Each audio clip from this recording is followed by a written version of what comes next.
everybody. Welcome to our second Facebook Live event. I hope everybody survived Masters and made it intact, and hopefully those who rented in their homes made it intact also. Well, one thing I learned from last time was that, like a good attendance at the theater, a lot of folks will straggle in about 4 or 5 minutes after we start. So what I want to do is just kind of have some fun here at the outset before we get into some of the questions and do a little demonstration of the power of the mind. You know, I'm always talking about how incredibly powerful our mind is, how amazing our thought processes are, and what an influence it has on everything from hot flashes to virtually almost any menopausal symptom, really anything in life. I mean, as we've talked about numerous times, we're really a balance of mind, body, and spirit, and a big part of that is our mind and our thoughts and our brains and how powerful an influence that has. So I want to do a little demonstration about the power of the mind. So play along with me on this, and it'll actually work for those folks who aren't making the live presentation. It'll actually work later on, so feel free to participate as you see this also. So just a little fun to start things out. What I'd like you to do is just imagine that you've got let's say seven dice. And you all know what dice look like. They've got 6 sides when the little dots vary from 1 to 6. So you've got 7 of them.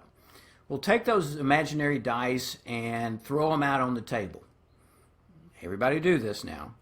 So you're throwing them out on the table, and when you see the dice, because there's about 7 of them, there's probably going to be a number that comes up on the dice more than the others. You know, it may be a 2, it may be a 4, it may be a 6. Whatever the number is that comes up the most for you, that's your number. Just keep that in mind. Now, if you've got a phone, or maybe you can even do this on the computer, if you've got a phone or your computer, pull up your calculator. I'll give you a second to do that. If you'll just pull up your calculator, whether it's on your phone or on your computer, and whatever your number was, and I don't even know what that was, whatever your number was, I want you to divide that by the number of dice you threw out. So if your number was 2, for example, just put in 2, then hit the divide, and then hit 7. Now I want to get you're probably going to get a decimal point at that point. Most likely you're going to get a pretty small number, and I want to really get a big number, so I don't want to multiply it by 1,000,000. Let's do something creative. Let's multiply that by 999,999, 999,999. So hit times 999,999. And you get a number that probably is pretty big, would be my guess. Now again, I don't have any clue what number you chose. It could have been 1 through 6, random. And you divide it by 7, now you multiply it by 999. If you look at that number, it'd be pretty amazing if I could just tell you exactly what that value was. But I can't do that.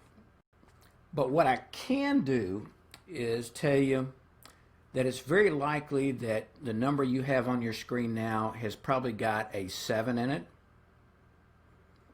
It probably has an 8. My guess is it's got a 2 and probably a 1. And there's probably only a couple of numbers left. If you had numbers after the decimal point, just kind of forget those. I think the last 2 you probably had, what is a 4 and a 5. Well, I hope right now you're totally freaked out, and if it didn't work, just ignore all that and we'll talk about the questions. But hopefully that was kind of fun, and hopefully we've got some more folks on board now. Like I said, everybody tends to come on a little bit late. But go back and look at that. If you missed that, go back and look at the first and follow that through and see if that's kind of fun for you, to see if it works out. We've got a couple of questions tonight we're going to talk about. And again, like we did before, feel free to type in comments, questions. I think I can see most of those as they come up, so feel free to type those in, and if it's something we can address tonight, we'll go ahead and do that so we can kind of be interactive. And any comments or questions about the stuff I'm talking about, feel free to bring those up as we go through. We had a question that a lot of people responded to with regards to, yeah, that's me, when it came to chronic urinary tract infections or UTIs. Incredibly common in women in particular. You know, I probably spend at least 1 or 2 hours every day dealing with something related to the urinary tract and the bladder, and most of the time it's infections. And one of the big reasons is because in women it's incredibly common. They're very common. It's very rare that I ever run across anybody who's never experienced a urinary tract infection, especially by the time you get to midlife and beyond. So it's a very common problem, and it varies across the board with regards to frequency, intensity, problems associated with them. One of the big reasons is that the anatomy of the female really is set up for introducing bacteria into the bladder. Normally the urine, if you were to culture somebody's urine, normally it's going to be sterile. The environment inside the bladder is sterile. That's the normal. But the urethra, the tube from the bladder to the outside, is only about 4 centimeters. That's only a little less than 2 inches. So that's not a long way for bacteria to kind of get back up into the bladder and set up an infection. And that's how most infections come about, is what we call an ascending infection from contamination from the GI tract or the vaginal canal. And we'll talk a little bit about that in a second. And you all know, most of you anyway, know the symptoms associated with urinary tract infections. In fact, most people will actually call in to the office and give symptoms, and a lot of times we can treat people over the phone because they're so familiar with the problems that they've experienced. They're so familiar with the symptoms. In most instances, they're pretty accurate, so we feel fairly comfortable about treating those things over the phone. We sometimes get into some problems with that, so we have to be careful to some degree. But you all know largely the symptoms that can arise, and those are things like frequency, feeling like you've got to go a gazillion times. You go and you get up and you got to go again. Miserable feeling. That sense of urgency, even after you've gone, you feel like you still have to go. And that's due to the irritation primarily in the urethra. If it was just in the bladder, it would probably more manifest like some people experience with pain and pressure and general discomfort in the lower part of the stomach and the lower pelvis. Once it gets in the urethra and gets irritated, that's when you get all the burning and the discomfort associated with the urinary tract infections. And that comes with kind of secondary to the initial infection, because you can get urethral irritation from a lot of things that can cause similar. For example, you can get, if you get any kind of harsh agents like a harsh soap or something into that tissue, it can cause a lot of burning and discomfort. So not everything that causes these same kind of symptoms is a urinary tract infection. I guess that's the big point that I want to get across, is in most cases, yeah, it is, and it needs to be effectively treated. But there are certain things, and I'm going to get into one of those in more detail in just a moment, that can really cause a lot of the similar symptoms.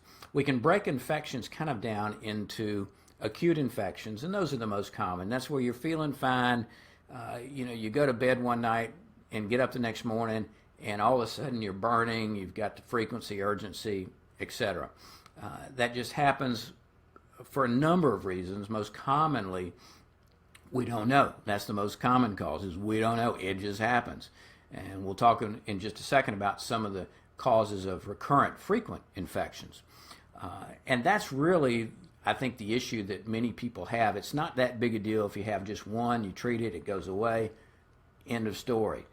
But the real problem is when they start happening much more frequently, when they happen on a regular basis. I mean, that can really disrupt your life. That can really be a literal pain in the stomach, the lower pelvis. So when we talk about the chronic infections, those are the ones that really tend to bother folks. So what are some of the common issues or problems that can be associated with chronic infections? Well, there was an interesting paper that came out not long ago that talked about something that we kind of knew anecdotally for many years, but we didn't know the science behind it as for why some people get recurrent infections, or they'll get an infection, they'll treat it, and then 3 or 4 weeks later they'll get another infection. Well, the key is distinguishing between a couple of things. One is sometimes you can get a particular bacteria that causes an infection, and it might be sensitive to the antibiotic that you take.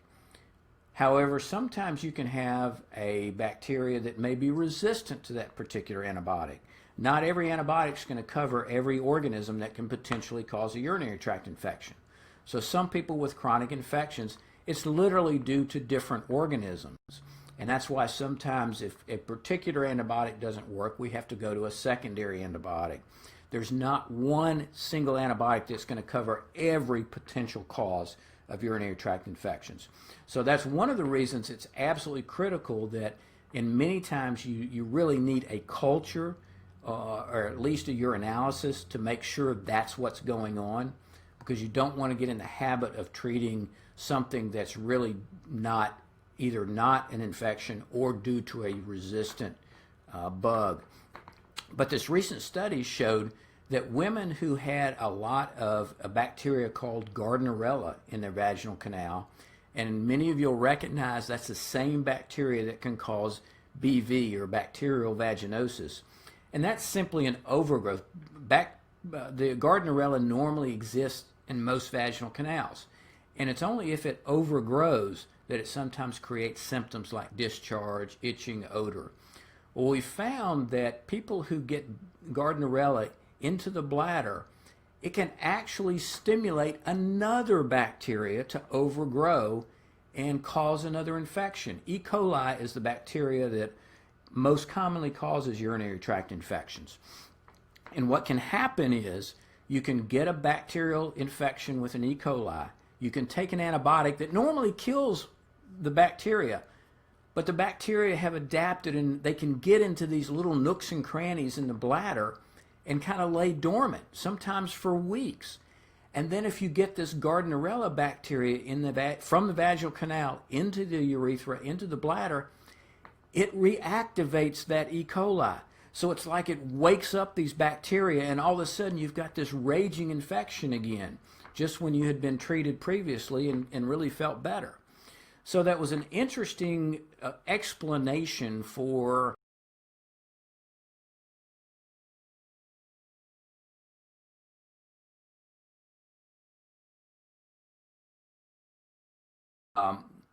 so the take home from that is we're going to have to start potentially treating in people with recurrent infections, treating for that Gardnerella or BV in addition to an antibiotic that's going to cover the E. coli. There's a very, very important consideration here with regards to a condition that is not associated with an infection. It's more of an inflammation. You may have heard the term overactive bladder. You've probably seen a lot of advertisements on television and a lot of medicines that are available now for treatments of the overactive bladder because it's so common. That's always a giveaway. When you see an advertisement for a drug on a television, it's because it's become a very common thing and they really want to generate more revenue. So this overactive bladder, the way it characteristically presents is somebody's come back in time and time again with chronic, what they think are urinary tract infections. They've got all the symptoms: frequency, urgency, pain, all the things you would normally associate with a urinary tract infection, but their urine's sterile. There's no bacteria there. There's no infection cells. And what has happened is the lining of the bacteria, called the uroepithelium, it's almost like over time it gets little divots in it. And when it gets those little divots, the nerve pathways that are closer to the surface become more exposed.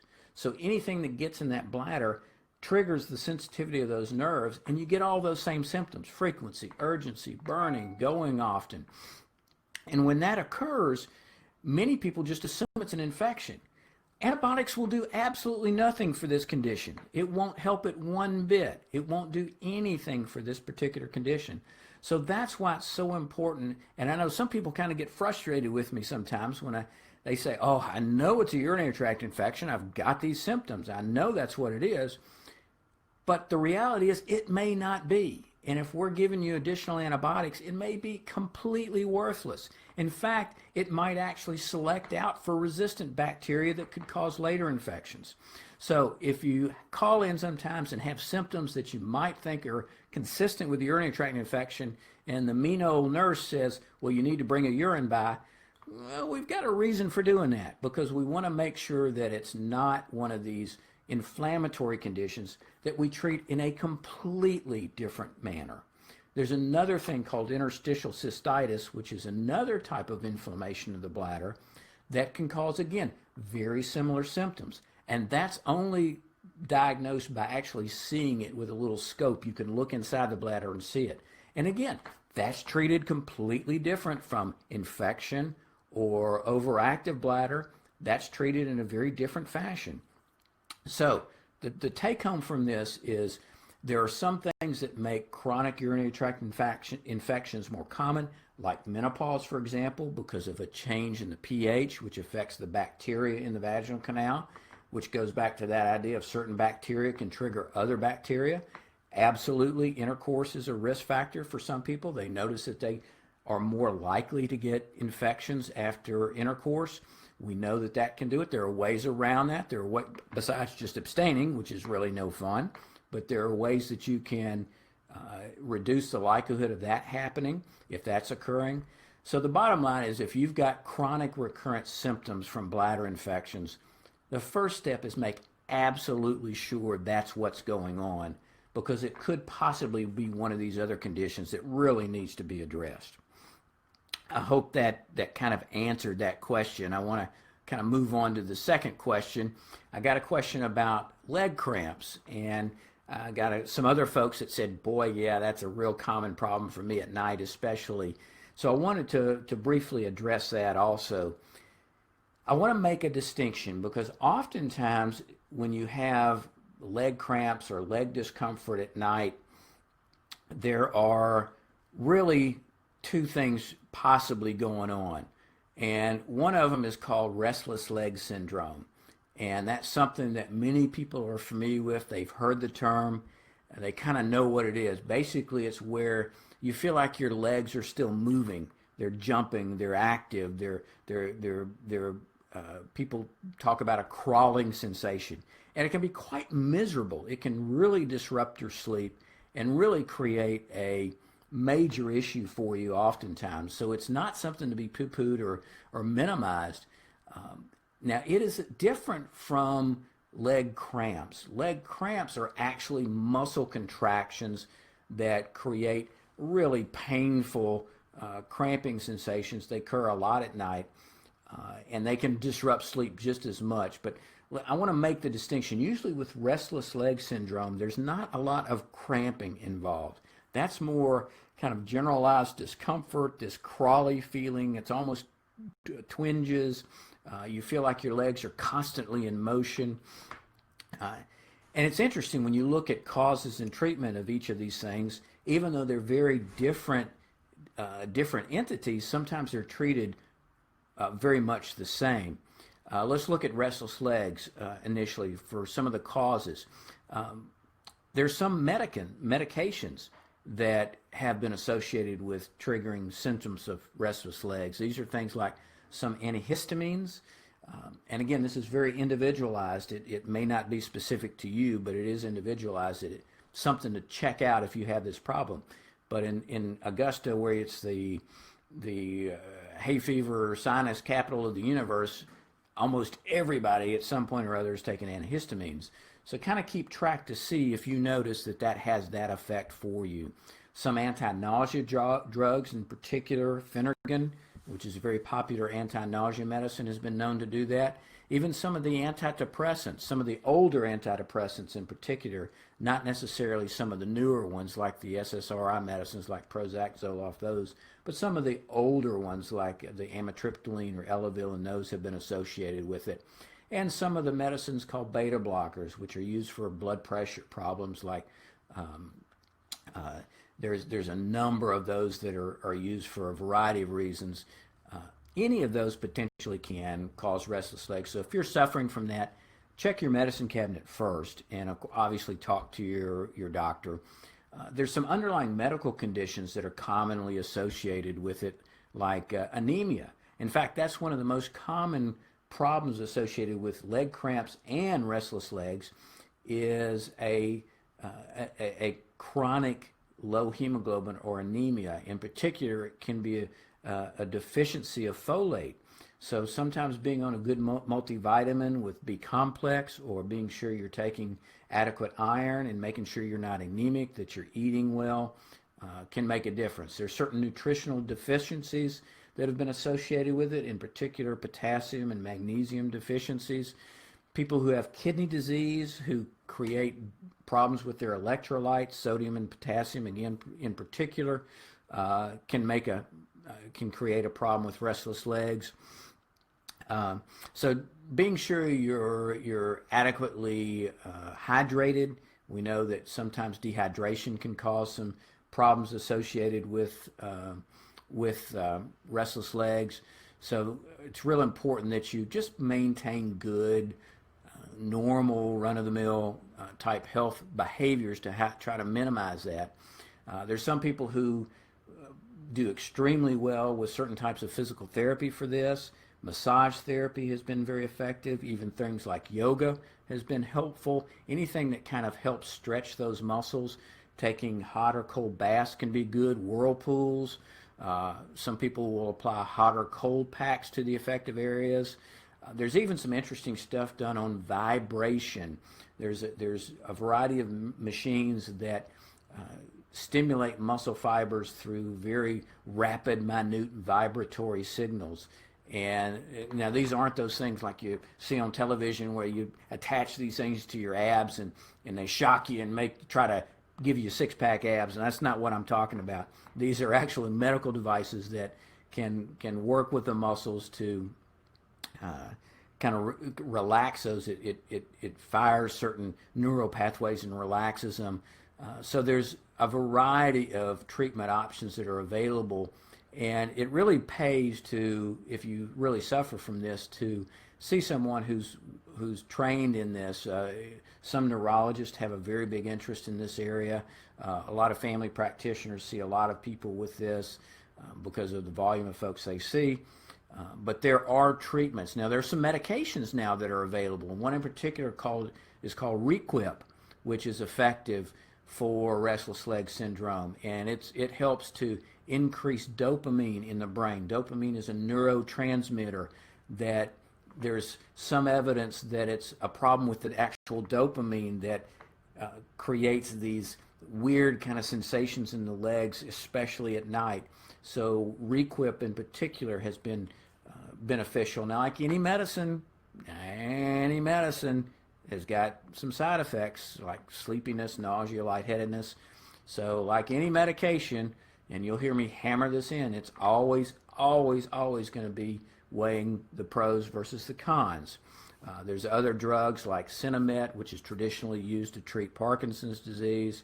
Neurontin has been used. Some of the natural approaches, some people have used folic acid to improve the symptoms. Magnesium supplementation, 200 to 400 milligrams. You want to be a little careful about magnesium. You can get too much and you can trigger side effects like diarrhea, so you want to be careful about that. I mentioned B12. There's some people who will say that acupuncture is effective. I researched it and couldn't really find a lot of real accurate information on acupuncture with regards to this, but there's some anecdotal reports that might be beneficial for restless legs. A very, very interesting study was done that looked at women who had varicosities, varicose veins associated with restless leg syndrome. In women who have restless leg syndrome, who actually have their varicose veins taken care of by a technique called sclerotherapy, where they just inject those veins and they kind of close down. almost 98% of those individuals had a resolution of their restless leg syndrome after getting treated for the varicosities, the varicose veins. So that's something to just keep in mind that might apply to you if you're having an issue like that. Now, what about the muscle cramps? Again, remember, restless legs generally don't associate with muscle cramps in particular. Everybody knows what I mean by muscle cramps. You actually literally can see and feel, definitely feel that muscle cramping up. And some women do get those at night. And there's some things that can predispose you for that, like sitting for long periods of time. People who have desk jobs traditionally have trouble with that. Overexertion of the muscles. If you decide you want to go out and run a 10K tomorrow and you've never run before, you're probably going to have some muscle cramps at night. So you've got to be smart about that. Standing or working on concrete floors, wearing high heels, all that puts strain on the legs. Pregnancy has been associated with muscle cramps at night. I get a lot of pregnant women in the office who will complain of muscle cramps. Alcohol abuse, dehydration, Parkinson's, certain myopathies, neuromuscular diseases, even problems with feet arches, flat feet, some things like diabetes, hypothyroidism. You know, what's the bottom line for muscle cramps? Make sure that there's not any underlying condition that's triggering those medications, other medicines. Get a good checkup. Talk to your doctor about it. They can't do anything about it unless you bring it up and talk to them about it. What's helpful? Obviously, correct the underlying problem. If there's an issue with diabetes, make sure it's under control. Hypothyroidism, make sure you're taking your Synthroid medicine. Certainly, you want to make sure you're staying well hydrated. Massage, using compression hose or compression socks has been helpful for some people. Correct the underlying problem and then use some of these common techniques. We've even seen some people use certain vitamin supplements. In particular, I mentioned the folic acid.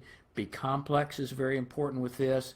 Magnesium supplements are extremely beneficial for some people who have muscle cramps. Again, that 200 to 400 milligrams a day can be beneficial. There are other medicines. Quinine, many people who have been around a while know about quinine and know that that can be a problem for some folks, to help that can relieve a problem for some folks. But quinine, it's got a bunch of side effects, so you've got to be very careful about how you utilize that and make sure you don't have any cardiac issues that could be altered by using the quinine. So it's really not recommended too much for a treatment. Well, that's all I have at this point. I wanted to go about 30 minutes tonight, and we've looked like we've hit about 28 so far. I see, thanks for those folks who are currently on, Natasha and Sue and Nancy and the several others. We appreciate you being with us tonight. Hopefully I've got some good information out to you. Hopefully that was answering some questions. Here's what I'd like to really make this a forum for is, one, as I see questions pop up on the WOW website or the WOW Facebook page, I'm going to be tallying those and putting those all together and really trying to do these sessions so we can answer those questions specifically. So I'm going to be monitoring those discussions. I encourage you to ask questions, to start discussion threads on the Facebook page.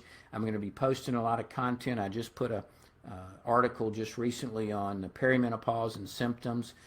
We've got some neat stuff coming up that I've got planned with regards to other Facebook Lives where we're going to actually have some interviews and talk to some thought leaders in the area and really try to give you some practical advice on this, what can be a really, really wonderful time of your life. So I hope this has been something that's been valuable to you. This is going to be fun for me. I'm hoping that, and for those of you who came in late, go back and rewatch this, especially about the first 5 minutes, because I had a little fun thing that we did that hopefully worked. I hopefully get some feedback from folks who did it, and it actually worked. But it's been fun for me, so we're going to do this, try to do this as much as we can.